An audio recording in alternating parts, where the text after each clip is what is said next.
Surrey, January 1818. The frost-laden morning cast a cruel beauty over Winter Manor. Its frost-rimmed windows caught the morning sun and reflected the cold light with unfeeling brilliance as servants gathered in the entrance hall, summoned by their master's fury. Lady Beatrice Winter stood at the center of the marble floor, her travelling cloak hastily thrown over her morning dress, while her husband's voice echoed against the walls with accusations that would destroy her utterly. 3 years of marriage, 3 years of dutiful obedience, and it had come to this. Public humiliation before every member of the household staff. In Baron Winter's trembling hand were letters, their seals broken, their contents damning. Love letters, he claimed, between his wife and a cavalry officer stationed in Brighton. Evidence of betrayal, of adultery, of everything society found unforgivable in a wife. Beatrice's hands remained steady at her sides, though her world crumbled around her. She had written no such letters. She knew no cavalry officer. Yet the proof existed in her husband's grasp, and in the eyes of every servant who would not meet her gaze, she saw her future written: exile, disgrace, ruin, complete. If stories of resilience in the face of devastating injustice move you, subscribe now and stay with us through this journey. You will not want to miss what comes next. The Baron's sister stood at the top of the stairs, her widow's black making her appear like a crow surveying carrion. Mrs. Ottoline Winter's face bore an expression of appropriate shock, but Beatrice, looking up at her sister-in-law in that terrible moment, saw something else beneath the horror: satisfaction. The possibility of Ottoline's malice chilled her, but Beatrice dismissed the thought. Surely no woman, however envious, would resort to such a monstrous crime. "Have you nothing to say?" Baron Winter demanded, his face mottled with rage and something that might have been grief. "No defense? No explanation for these letters bearing your hand?" Beatrice lifted her chin, holding tight to the last shreds of her dignity. "I wrote no letters to any man save my husband. Those are forgeries, and whoever created them wishes me harm." "Lies." The Baron's hand struck the banister with force enough to make the assembled staff flinch. His face was scarlet, not only from rage but from the searing public shame of being cuckolded. He had to be the injured party, the betrayed husband, no matter the truth. "Your own hand convicts you.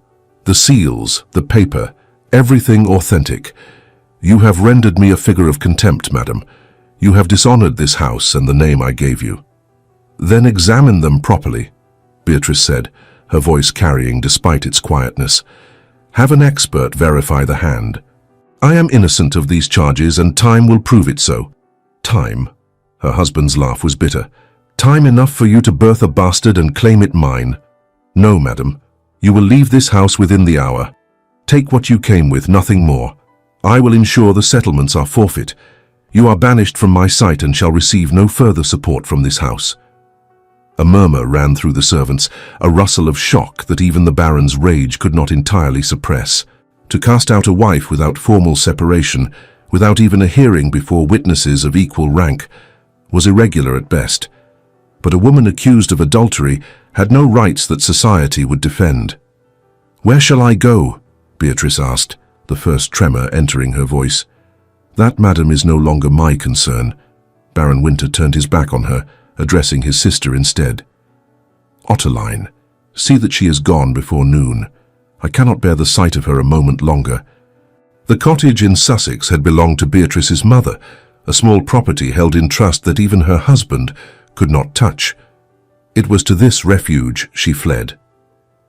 The journey from Surrey took 2 days by post-chaise, and by the time she reached the familiar door, the reality of her situation had become inescapable.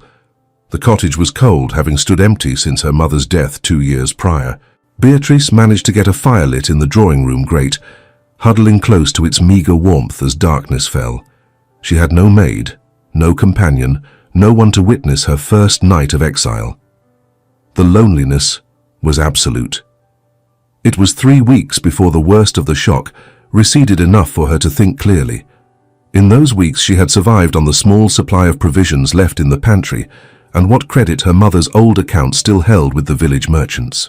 She kept to the cottage, avoiding even the church, knowing that the scandal would have preceded her. The realization came to her on a morning when she could not keep down her breakfast. At first, She attributed it to nerves, to the upheaval of her circumstances. But when the sickness persisted, when her monthly flux failed to appear, a cold, terrifying certainty settled in the pit of her stomach. She was with child, her husband's child, conceived before the accusations, before the exile, her legitimate heir to the barony, growing within her even as she lived in disgrace. The knowledge brought no joy. How could it? When the child would be born to a mother branded an adulteress, the baron would never acknowledge it. Society would assume the worst. Her baby would enter the world already tainted by scandal. Beatrice sat by the window of the cottage, one hand pressed to her still flat stomach, and wept for the innocent life she carried. She wept for the father who would never know his child, for the child who would never know its father, for the future that stretched ahead with nothing but hardship and shame. 3 months passed. Winter gave way to early spring, but Beatrice's circumstances only worsened. The morning sickness never truly left her, and the isolation, combined with her condition, left her weak and increasingly desperate. The small amount of money she had brought was nearly exhausted. She was in the garden, attempting to coax some vegetables from the neglected beds, when she heard the sound of hoofbeats on the lane. Visitors were so rare that she looked up in alarm, her hand going instinctively to smooth her hair before she remembered that appearances no longer mattered. The gentleman who dismounted from the magnificent bay gelding was tall and broad-shouldered, his riding clothes proclaiming both wealth and taste. But it was his face that made Beatrice's breath catch. She knew him. John Lockwood, Marquess of Holston, whose lands bordered Winter Manor in Surrey. "Lord Holston," she managed, attempting a curtsy that her weakened state made awkward. "This is unexpected." The Marquess's grey eyes took in her appearance with an intensity that made her acutely aware of her shabby dress and raw hands. Her face was too thin, her hands marked by work. "Lady Beatrice." His voice held no judgment, only concern. "I have been searching for you these 3 months. May I come inside?" She wanted to refuse, to preserve what little pride remained. But the expression on his face was not one of censure or curiosity, and she found herself nodding, leading him into the cottage's shabby drawing-room. Lord Holston did not wait for her to offer refreshment she could not provide. Instead, he stood in the centre of the room, his tall frame seeming to fill the space, and spoke with a directness that would have been shocking in a London drawing-room. "This cannot continue," he declared. "The news that reached me painted a picture of your circumstances that no gentleman of sense could credit. I know you are incapable of the betrayal your husband accused you of." The unexpected defense made tears prick at her eyes. "You are kind to say so, but society has rendered its verdict. I am ruined beyond redemption." "Society," Lord Holston said with some heat, "is a collection of gossips and fools who believe whatever scandal entertains them most. But I am not society. I am a man who has seen your character, your integrity, your gentle treatment of those beneath you in station. I am a man who knows you are innocent." "Knowing and proving are different matters," Beatrice said softly. "The letters exist. My husband had them. Without proof of forgery, my word means nothing." "Then we shall find proof." The Marquess moved closer, and Beatrice caught the scent of sandalwood and horse, masculine and oddly comforting. "But first, you must allow me to help you. You cannot continue this way. I require no charity, my lord." "This is not charity." His voice gentled. "Lady Beatrice, I must be honest with you. I have admired you since first we met, and kept my regard to myself as honor demanded. But now circumstances have changed." Beatrice stared at him, certain she had misunderstood. "My lord, I am disgraced, cast out. No gentleman of standing would associate with me, let alone express regard. No gentleman of true standing would abandon an innocent woman to destitution," he replied firmly. "I am offering you my protection, Lady Beatrice, my name, my rank, my resources. Marry me, and you need never fear want or isolation again." The proposal was so unexpected, so impossible, that Beatrice actually laughed, though the sound held no humor. "You are mad, or kind beyond reason. But I cannot accept such a sacrifice." "It is no sacrifice to marry the woman I have esteemed these 5 years," Lord Halston said. "I know you do not love me. I do not expect affection in return, but I can offer you safety, respectability restored, and the means to prove your innocence. Will you not at least consider it?" Beatrice wanted to refuse outright. Pride demanded she reject this astonishing offer. But then she felt the now familiar flutter in her belly, the quickening of the innocent life she carried, and she knew she could not sentence this child to a future defined by shame. Pride seemed a poor defense against the future that awaited them both without intervention. "There is something you must know before you press this suit," she said quietly, her hands folded over her stomach. "I am with child, my husband's child, conceived before the accusations. I am 4 months gone, and the child will arrive in autumn." She watched his face carefully, expecting shock or disgust or withdrawal of the offer. Instead, Lord Halston's expression softened into something approaching tenderness. "Then the child will be mine," he said simply. "Legally, upon our marriage, any child you bear will be recognized by the law as my legitimate son and heir. I will give your baby my name, my protection, and all the advantages of legitimate birth." "But why?" Beatrice whispered, overcome by the magnitude of what he offered. "Why would you do this for me? For a child not your own?" The Marquess was silent for a long moment, his grey eyes holding hers with an intensity that made her heart quicken. "Because some years ago I watched you in your husband's garden, and you stopped to speak kindly to a scullery maid who had dropped a tray. You helped her gather the pieces, unconcerned with propriety or your fine dress. That day, I understood that I had met a woman of true grace." He paused, then continued. "Since then I have observed you carefully within the bounds of propriety. I have seen your charity to the tenants, your patience with difficult neighbors, your quiet strength. I have seen you possess the fortitude and integrity this house requires in a marchioness. That is why I know you are innocent. When I found you gone, I determined to find you and offer whatever aid you would accept." Beatrice felt tears sliding down her cheeks, the first time she had wept before another person since the day of her expulsion. "You barely know me, my lord." "I know enough," he replied. "I know that you deserve better than this cottage and these circumstances. I know that the child you carry deserves a father who will claim it proudly. And I know that I would count myself fortunate beyond measure if you would consent to be my wife." The proposal hung between them, impossible and necessary in equal measure. Beatrice thought of the child, of the life awaiting them both without intervention. She thought of her husband, who had believed the worst of her without question. And she thought of this man, who had sought her out to offer salvation with no expectation of return. "If I accept," she said carefully, "I want honesty between us. I cannot love you, Lord Halston. My heart is too broken, my trust too shattered. I can offer you companionship, partnership, respectability as your marchioness, but not love. Is that enough?"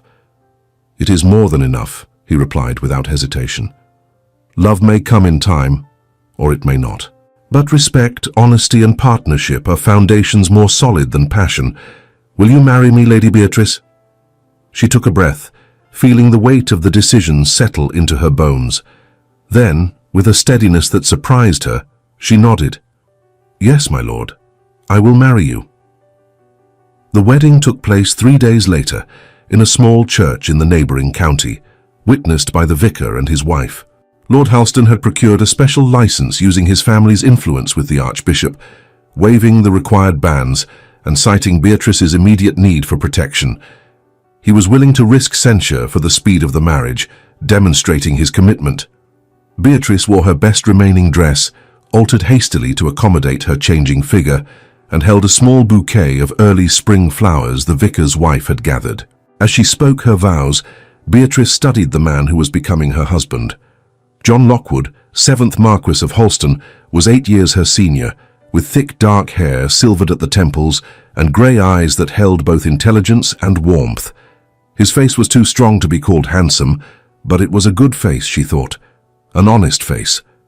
When he slipped the ring onto her finger, heavy gold worked with the Halston crest, she felt the surreal weight of the moment. She was a marchioness now, protected, safe, and yet still carrying the brand of another man's rejection. Lord Halston, now her husband, seemed to sense her thoughts.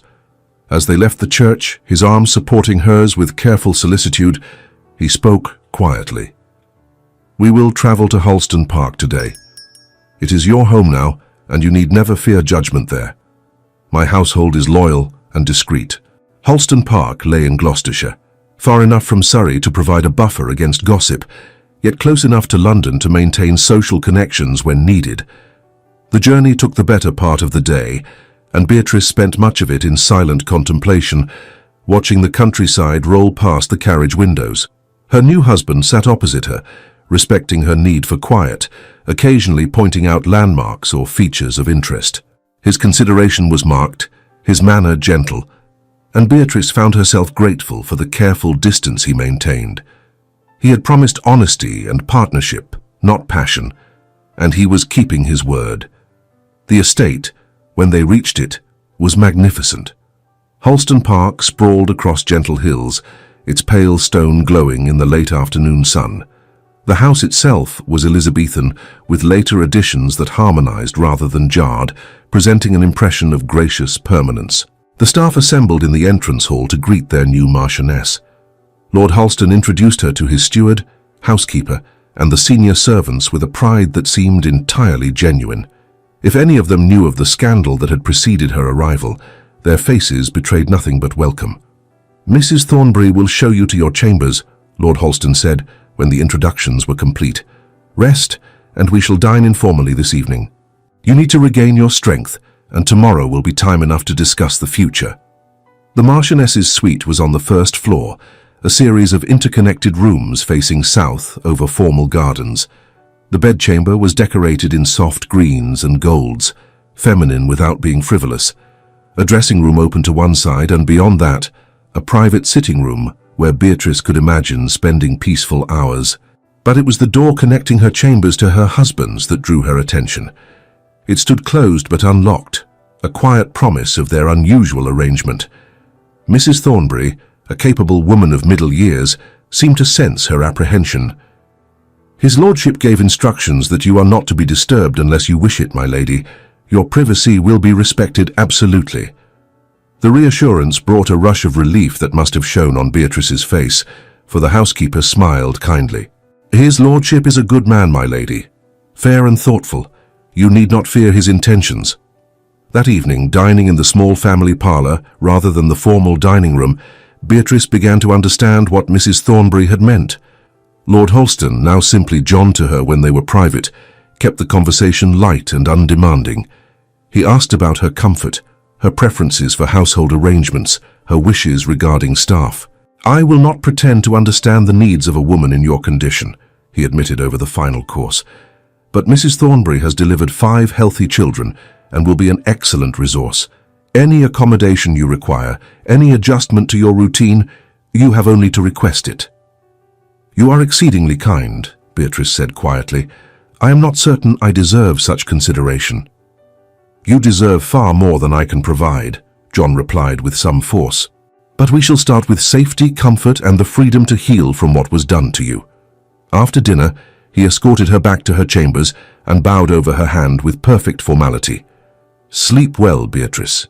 Tomorrow, if you are willing, I should like to discuss how we might prove your innocence, but tonight rest."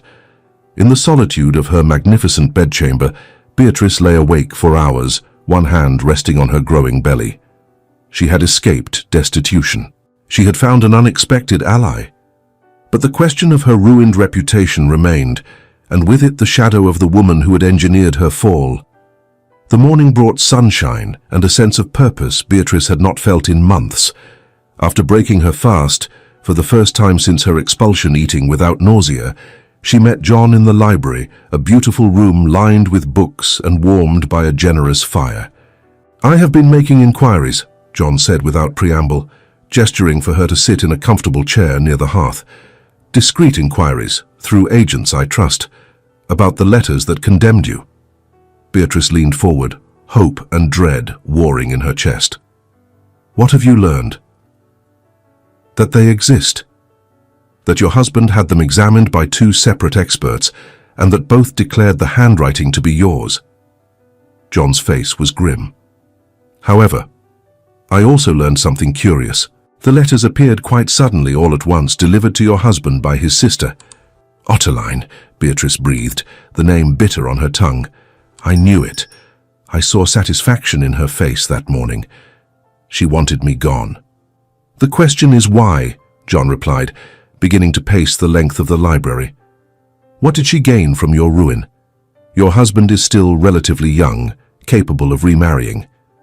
If she sought to control the household, removing you seems counterproductive. Beatrice thought carefully, remembering the dynamics of Winter Manor. Otterline came to live with us 2 years ago when her own husband died. She was penniless, you see. Her late husband had gambled away the jointure, leaving her dependent on her brother's charity. She resented it deeply. Go on, John encouraged. She wanted my husband to marry again after I was gone, specifically to marry Miss Cordelia Ashbridge, a considerable heiress from Shropshire. Otterline spoke of it constantly, how advantageous the match would be, how Miss Ashbridge's £30,000 could repair the estate. Beatrice paused, pieces falling into place. If I were gone, disgraced beyond repair, my husband could claim abandonment, perhaps even seek an annulment on grounds of adultery. Then he would be free to marry wealth. And Mrs. Otterline Winter would secure her own future as beloved sister to a wealthy man. John finished grimly. Yes, that provides motive. But proving she forged the letters is another matter entirely. Could we find the person who wrote them? Beatrice asked. Surely someone skilled enough to copy my hand must be known. A clerk, perhaps, or a forger for hire? Precisely my thought, John agreed, returning to sit opposite her. I have men searching in London, where such services are most readily found. But it will take time, and discretion is essential. If whoever forged the letters learns we are investigating, evidence may disappear. How long might it take? Beatrice asked, trying to keep the desperation from her voice. John reached across the space between their chairs and took her hand, his grip warm and steadying. Weeks, perhaps months, but we will find the truth, Beatrice, I promise you that. The weeks that followed fell into a pattern that brought Beatrice an unexpected peace. Her mornings were spent resting or taking gentle walks in the estate grounds. The gardens were magnificent, with formal parterres giving way to wilder pleasure gardens where she could sit among the roses and find solace. It was during one such morning that she encountered Mrs. Thornbury's sister visiting from Bath. The woman, Mrs. Eliza Fairchild, was a widow of independent means and forthright opinions. You are the new Marchioness, Mrs. Fairchild observed, the one who endured such trials. Beatrice tensed, expecting censure, but Mrs. Fairchild merely nodded approvingly.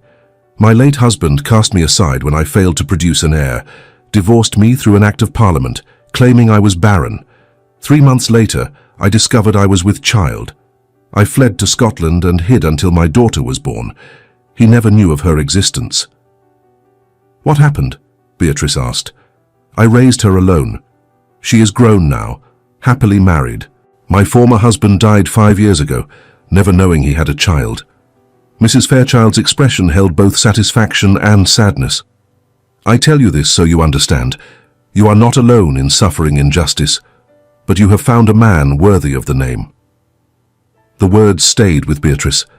She began to observe her husband with new eyes, noting the small considerations he showed, positioning her chair to catch the best light, asking her preferences before household decisions, the protective hand at the small of her back when they walked. Afternoons, she and John met in the library to discuss the investigation, but these sessions became more than strategy meetings. They talked of books, ideas, memories. John proved to have a gift for storytelling, recounting Cambridge incidents with such dry wit that Beatrice found herself laughing until tears streamed. I have not laughed like this in years, she admitted one afternoon.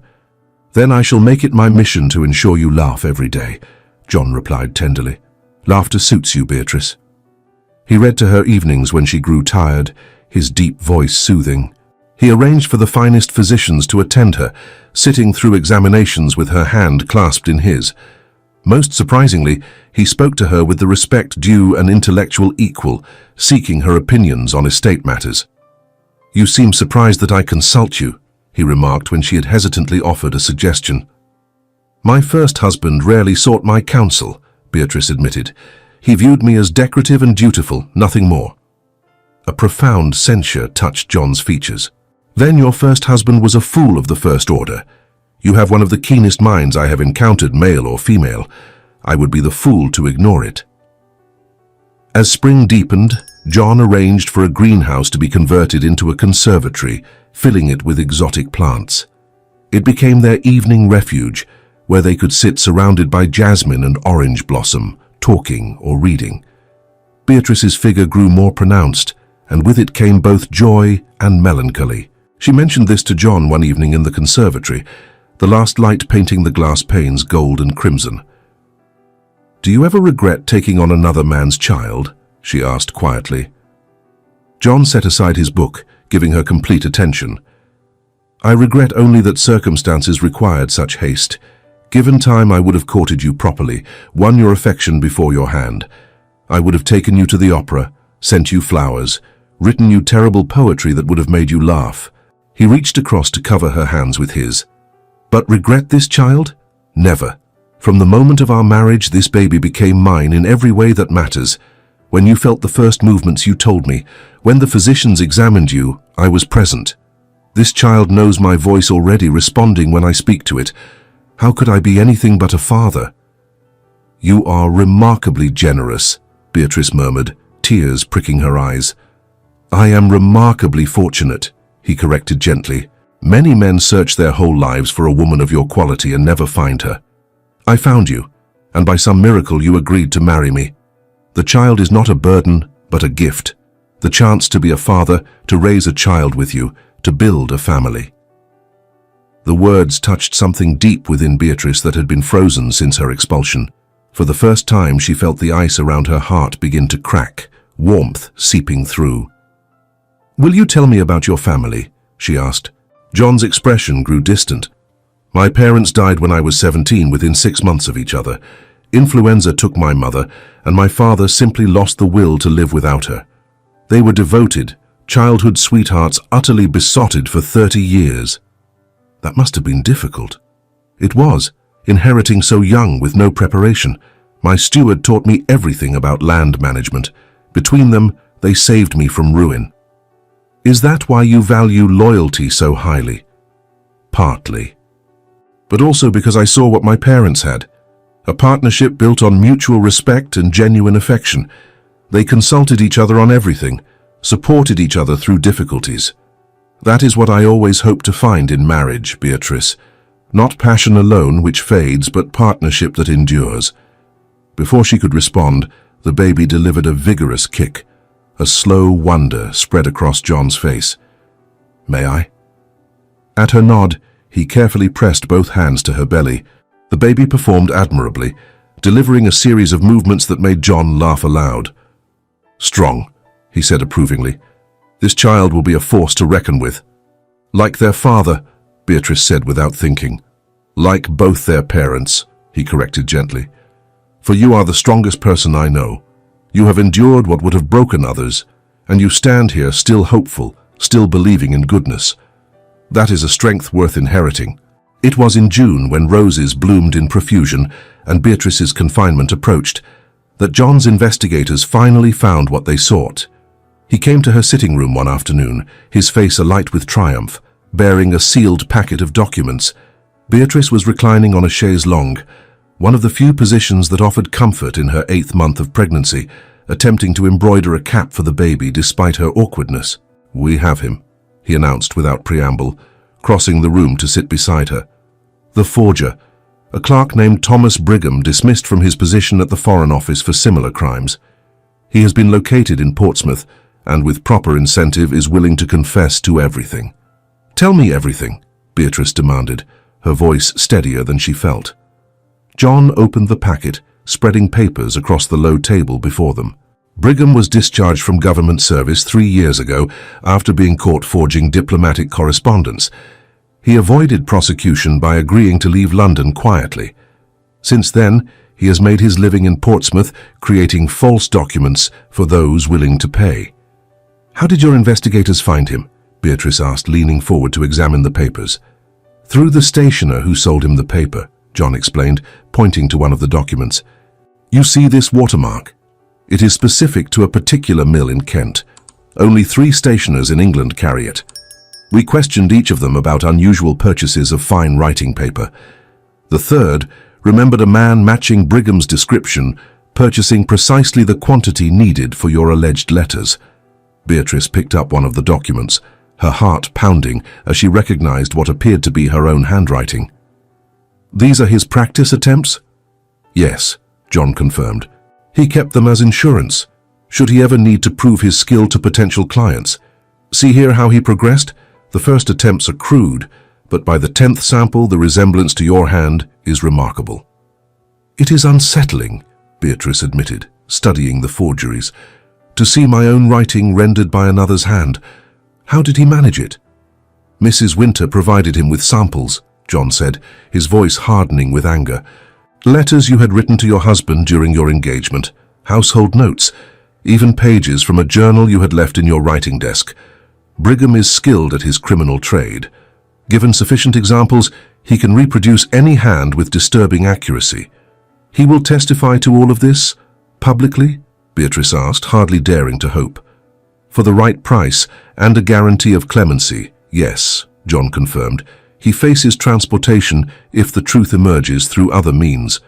I have offered him £200 and a promise that no charges will be brought against him if he testifies voluntarily. My solicitor is drawing up the agreement now. £200 is a considerable sum, Beatrice said quietly. Your vindication is worth 10 times that amount, John replied firmly. Besides, I have also secured his written confession, witnessed by a magistrate. Even if he were to recant his testimony, the document would stand as evidence. Beatrice felt tears welling in her eyes. You have thought of everything. I have tried, John said, taking her hand gently. The evidence is overwhelming, Beatrice. We have Brigham's confession, his practice forgeries, testimony from the stationer, and proof that Mrs. Winter withdrew £50 from her accounts the day before the letters appeared. We can prove the forgery beyond any reasonable question. And Otterline? Beatrice asked, hardly daring to voice the name. What will happen to her? She will be exposed as the architect of your ruin, John said with grim satisfaction. Brigham identified her from a portrait I showed him, described her in detail, even recalled the dress she wore when they met to arrange the commission. She commissioned the letters, provided samples of your handwriting, specified the content she wanted included, and paid him £50 for his work. Under the law, she is as guilty of forgery as if she had penned the letters herself. The relief was so profound that Beatrice's knees weakened. John was there instantly, supporting her with one arm around her shoulders, while his other hand cradled her swollen belly protectively. Steady, he murmured, his breath warm against her temple. This is good news, but you must not overtax yourself. The baby needs you calm. I can scarcely believe it, Beatrice whispered, her face pressed against his shoulder. After all these months of disgrace, of living with the brand of adulteress, to have proof of my innocence. It seems impossible. It is not only possible, but certain, John assured her, his arms tightening around her carefully, mindful of her condition. We shall make it public, but carefully, at a time and place of our choosing. I am thinking of the Marquess of Thornbury's ball in September. All of society will be present, and all will hear the truth simultaneously. There will be no opportunity for Mrs. Winter to spin alternative narratives or for rumors to precede the facts. September, Beatrice repeated, her hand moving to her belly where the baby rolled and kicked. The baby will be born by then. I shall be recovered enough to attend. If the physician approves and you feel strong enough, yes, John replied. But Beatrice, you need not be present if it is too much. I can present the evidence without you. No, Beatrice said with sudden firmness, pulling back to meet his eyes. I will be there. I will stand before society vindicated. I will look Mrs. Winter in the face as her crimes are revealed, and I will reclaim my name, my reputation, everything she tried to destroy. I will be there, John, I must be. He studied her face for a long moment, then nodded slowly. Then you shall be, and I will be beside you every moment, as will the truth. Your reputation will be restored, Beatrice. I swear it upon everything I hold dear. July brought the heat of full summer and Beatrice's confinement. As custom dictated, she retreated to her chambers, the curtains drawn against the brightness, attended by the midwife Mrs. Parsons and Mrs. Thornbury. The lying-in period had begun, and Beatrice found herself grateful for the enforced rest, her body heavy and uncomfortable in the summer warmth. John paced the library below, anxious despite Mrs. Thornbury's assurances that everything was proceeding normally. He had arranged for the finest midwife in Gloucestershire, secured the attendance of a physician should complications arise, and ensured Beatrice had every comfort.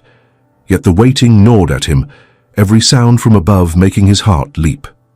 The labour began in the early hours of a Thursday morning, announced by pains that woke Beatrice from restless sleep. Mrs. Thornbury summoned the midwife immediately, and by dawn the household was awake and aware that the Marchioness's time had come. Hours passed slowly. John abandoned any pretense of work, remaining in his study just below Beatrice's chambers, listening to the muffled sounds of activity above. Occasionally Mrs. Thornbury would appear with brief updates. The labour was progressing. Beatrice was bearing it well. Everything remained normal. It was late afternoon when a new sound penetrated his consciousness, the high, indignant cry of a newborn. John sprang to his feet instantly, propriety forgotten in his urgency. He took the stairs 3 at a time, arriving at Beatrice's door, breathless and wild-eyed. Mrs. Thornbury emerged, her face wreathed in smiles. "A son, my lord, a healthy, lusty son, and her ladyship came through beautifully." "May I see her?" John asked, his voice rough with emotion. "Of course, my lord. They are both waiting for you." He entered the chamber to find Beatrice propped against pillows, exhausted but radiant, cradling a tiny form wrapped in soft linen. The midwife was tidying the room, but at Mrs. Thornbury's discreet signal, both women withdrew to give the new family privacy. "A son," Beatrice said softly, looking up at John with tears streaming down her face. "A healthy, perfect son. Come and meet him, John. Come and meet Alexander." John approached slowly, almost reverently, and looked down at the baby for the first time. The child had dark hair plastered to his small head, and when he opened his eyes briefly, they were the indeterminate blue of all newborns. His tiny fists waved in the air, and his face screwed up as if contemplating another cry. "He is beautiful," John breathed, reaching out tentatively to touch one impossibly small hand. Tiny fingers curled around his immediately, gripping with surprising strength, and in that moment John felt something shift irrevocably in his heart.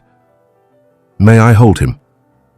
At Beatrice's nod, he carefully took the baby, supporting the small head as Mrs. Thornbury had instructed him weeks ago. Alexander settled against his chest, apparently satisfied with this new arrangement, and John felt the rapid beat of the infant's heart against his own. "Alexander John Lockwood," he said softly, looking from the baby to Beatrice. "Our son. Thank you, my dear. Thank you for this precious gift." Over the following weeks, as Beatrice recovered from her confinement and Alexander thrived under their care, the household settled into new rhythms. John proved surprisingly adept with the baby, often taking him in the evenings when Beatrice needed rest, walking the nursery floor with Alexander cradled in his arms, singing old ballads his own father had once sung to him. It was during one such evening, with August heat lying heavy over the estate, that Mrs. Thornbury brought news of a caller. Beatrice was in the drawing room, Alexander sleeping peacefully in his cradle nearby. She'd only just resumed receiving visitors, and was surprised to hear who had come.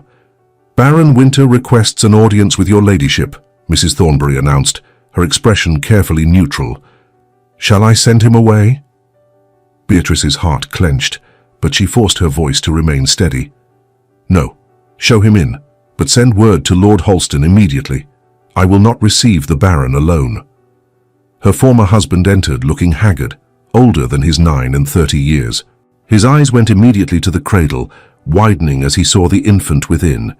He took a step forward, as if drawn by invisible strings, and Beatrice rose to place herself between the Baron and her son.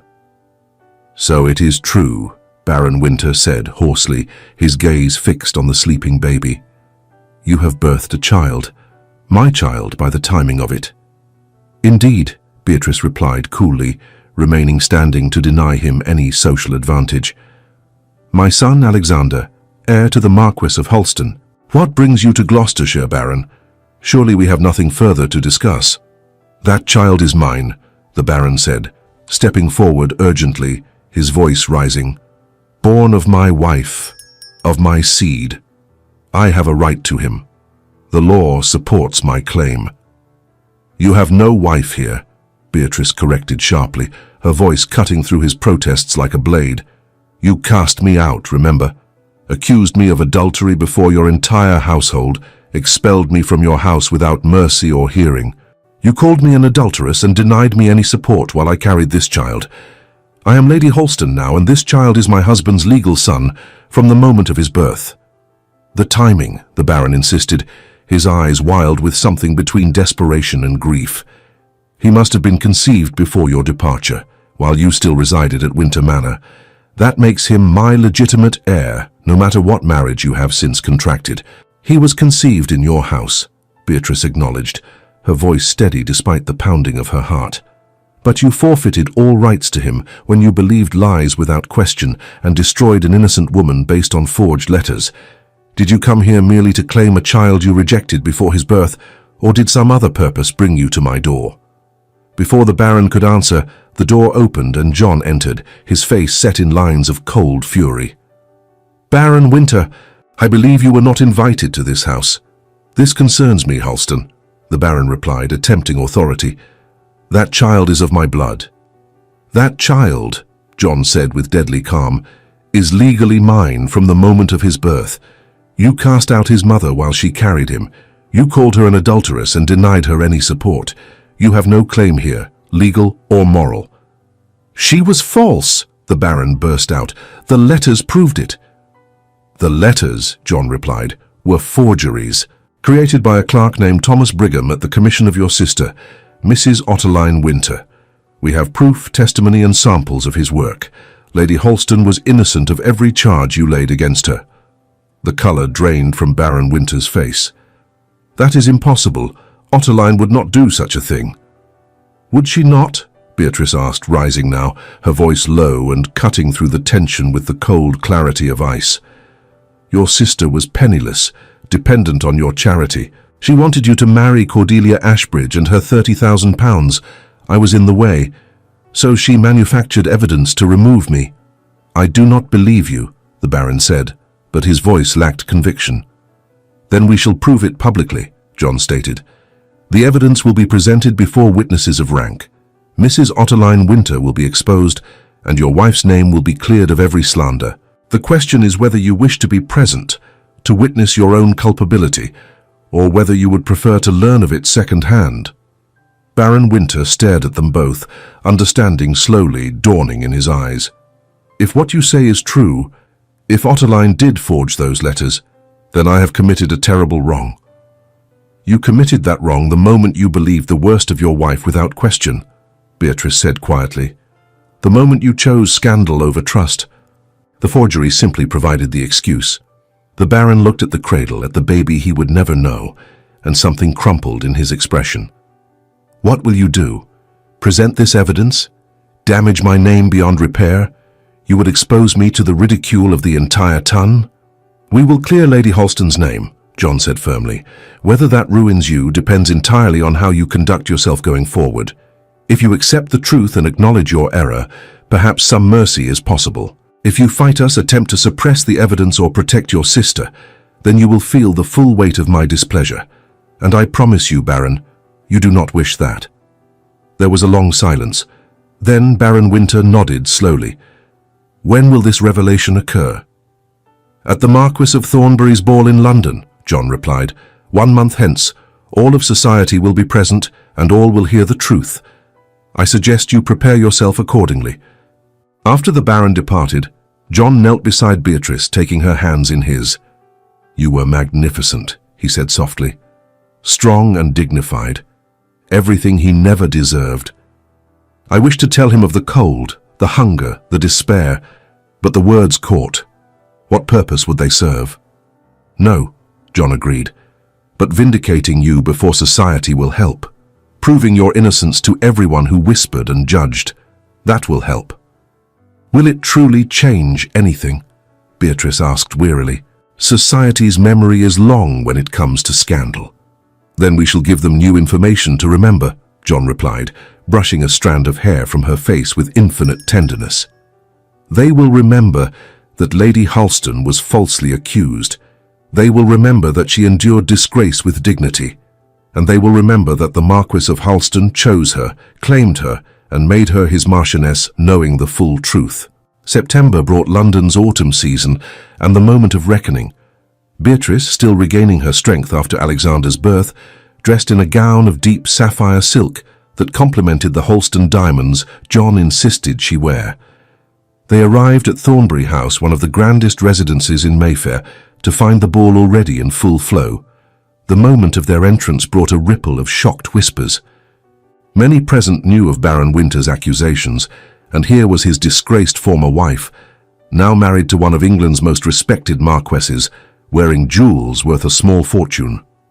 John kept Beatrice's hand firmly on his arm, his posture radiating pride and defiance. They greeted their hosts, Lord and Lady Thornbury, who received Beatrice with marked warmth, having been briefed on the truth in advance. Baron Winter was already present, as was, more significantly, his sister, Mrs. Otterline Winter. The widow stood near the refreshment table, her expression calculating as she observed the crowd. John had arranged matters carefully. Midway through the evening, after supper had been served, their host called for attention. The ballroom fell silent, hundreds of curious faces turning toward where Lord Thornbury stood. "Ladies and gentlemen," Lord Thornbury began, his voice carrying clearly, "it has come to my attention that a grave injustice was done to a member of our company, and it is time that truth prevailed over falsehood." He gestured to John, who stepped forward, still keeping Beatrice close. "Earlier this year," John said, his voice calm but penetrating, "Lady Beatrice Winter, as she was then known, was accused by her husband of adultery. The evidence seemed damning. Letters in her hand, addressed to a cavalry officer, speaking of passion and betrayal. The whispers intensified. Beatrice kept her head high, refusing to show weakness before these people who had condemned her. But those letters, John continued, were forgeries, created by a professional forger named Thomas Brigham at the commission of Mrs. Otterline Winter, the Baron's sister. We have Mr. Brigham here tonight, prepared to testify." A commotion erupted as a side door opened and two men escorted Thomas Brigham into the ballroom. The clerk, shifty-eyed and ill at ease in the finery of the room, his countenance pale beneath a patchy beard, looked terrified but resigned. At John's nod, he spoke, his voice shaking. "It is true. Mrs. Winter hired me to forge letters in Lady Beatrice's hand. She provided samples of the lady's writing and paid me £50 to create evidence of an affair that never happened." All eyes turned to Mrs. Otterline Winter, whose face had gone grey. Baron Winter, his face pale, approached his sister slowly. "Otterline," he said quietly, loud enough for those nearby to hear, "I pray you have a convincing explanation for your presence here tonight." "This is preposterous," she tried, but her voice lacked conviction. "Why would I do such a thing?" "For £30,000, Beatrice said, stepping forward now, her voice ringing clear. "You wanted your brother to marry Cordelia Ashbridge and her fortune. I was an obstacle, so you removed me. You destroyed my reputation, drove me into destitution and nearly killed me, all for money and position. Is this true?" The question came from Baron Winter himself, who had moved through the crowd to confront his sister. "Otterline, tell me this is not true." The widow's composure cracked. "He would have lost everything," she cried. "The estate was failing. We were nearly bankrupt. Miss Ashbridge's dowry could have saved us all. But you were too honorable, too bound to that pallid creature to see it. So you framed her for adultery," the Baron said, his voice hollow with horror. "You destroyed an innocent woman to serve your schemes." The crowd erupted. Voices rose in shock, in condemnation, in vindication of Beatrice. Mrs. Otterline Winter stood exposed, her face working with rage and humiliation. She tried to flee, but Lord Thornbury's servants, positioned strategically, prevented her escape. "Mrs. Winter will answer to the magistrates," Lord Thornbury announced. "Forgery is a serious crime, and destroying a woman's reputation for profit is unconscionable." She will face justice. As the widow was escorted from the ballroom, Baron Winter approached Beatrice and John. His face was haggard, aged beyond his years. "Lady Holston," he said quietly, "I owe you an apology beyond words. I believe the worst of you without question. I cast you out without mercy. I cannot undo what I have done, but I acknowledge my guilt before all assembled." Beatrice looked at the man who had been her husband, who had condemned her to ruin. She felt no satisfaction in his suffering, only a deep, weary sadness. "I accept your acknowledgement, Baron, but understand this.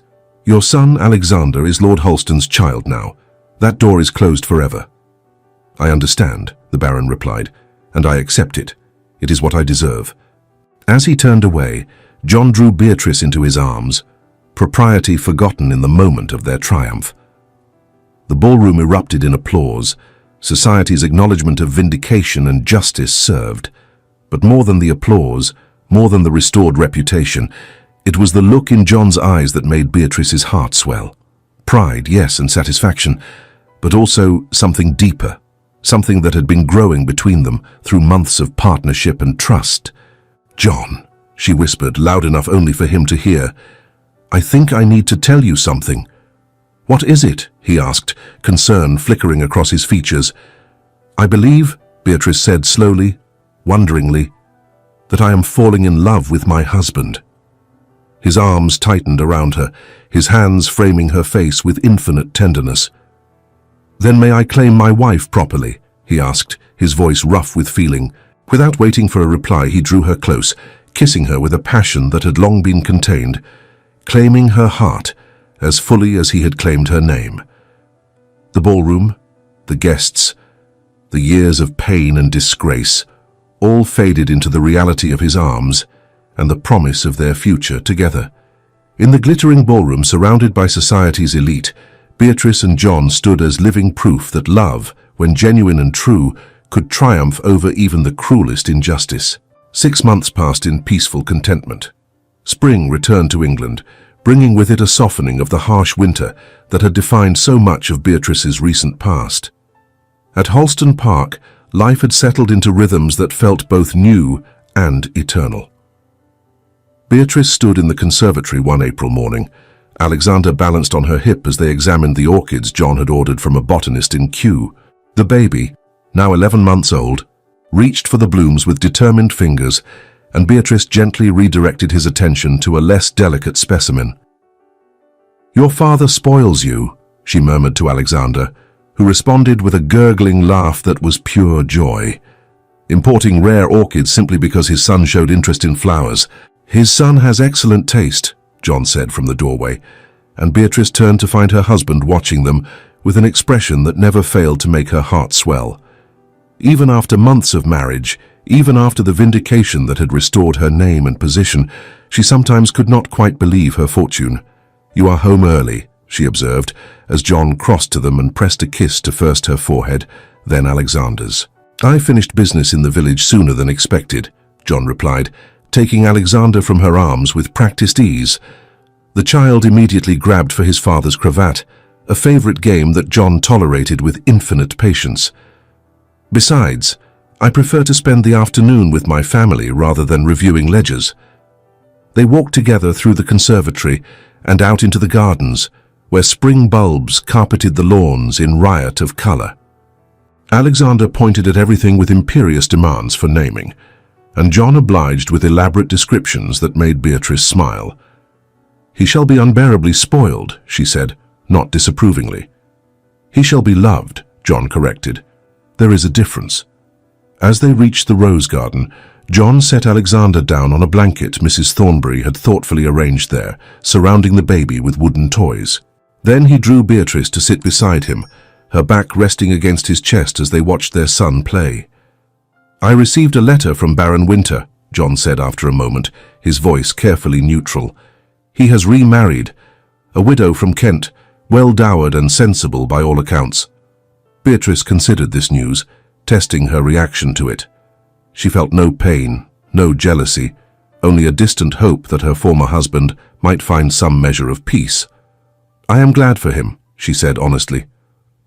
He made a terrible error, but he has paid for it. May his new wife bring him wisdom he lacked before." "You are generous," John murmured against her hair. "I am happy," Beatrice corrected, turning in his arms to face him. "Truly, deeply happy. How can I harbor resentment when my life now exceeds any dream I might have imagined?" "Your life now," John said with a smile, "is what you deserve. What you have always deserved." Alexander chose that moment to topple over, more from enthusiasm than actual loss of balance, and both parents moved instinctively to right him. The baby, finding himself the center of attention, laughed delightedly and immediately threw himself over again, clearly expecting the same response. "We have created a monster," Beatrice said, but she was laughing as she gathered Alexander up, tickling his sides until his giggles filled the garden. John watched them both, his wife and his son, and felt gratitude so profound it was nearly painful. A year ago he had been a lonely man with title and wealth, but no family to share them with. Now his house rang with laughter, his gardens were filled with the sound of Alexander's delighted shrieks, and each morning he woke beside a woman he loved more deeply with each passing day. "What are you thinking?" Beatrice asked, noting his expression. "That I am the most fortunate man in England," John replied.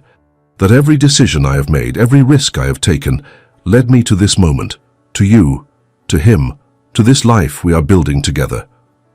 Beatrice set Alexander back on his blanket, giving him a painted wooden horse to examine, then moved to sit beside John properly, taking his hand in hers. "And I am thinking," she said softly, "that I would endure it all again, every moment of pain and betrayal, if it meant finding my way to you." "You should not have had to endure any of it," John said fiercely. "You deserved better than what was done to you." "Perhaps," Beatrice agreed, "but the path that brought me here, however painful, was the path that led me home, to Holston Park, to Alexander, to you."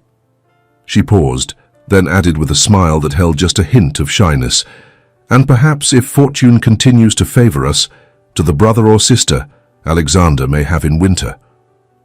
John's eyes widened, understanding dawning. "Beatrice, are you telling me you are with child again?" "I am," she confirmed, watching joy and wonder transform his features. "I suspected it a few weeks ago, but the physician confirmed it only yesterday. I wanted to be certain before I told you." This time, the fear that had accompanied the first pregnancy was absent, replaced by a quiet, profound certainty. This child would be born into honor and boundless affection. For a moment, John could not speak. Then he gathered her into his arms, holding her with exquisite gentleness as if she were made of spun glass. "Another child," he breathed. "Our child. Beatrice, this is the most wonderful news." "Our second child," Beatrice corrected gently, "for Alexander is ours in every way that matters." "Our second child," John agreed, and kissed her with a tenderness that spoke of promises kept and futures bright with possibility. As the afternoon sun warmed the garden, and Alexander played contentedly nearby, they sat together in perfect peace, husband and wife, partners in all things, building a family founded on truth, trust, and a love that had been tested by fire and emerged stronger for it. And on quiet evenings, when the house settled into sleep and they found themselves alone in their shared chambers, they would sometimes speak of that terrible winter when everything had seemed lost. Not with pain, but with gratitude for the unexpected grace that had brought them through darkness into light.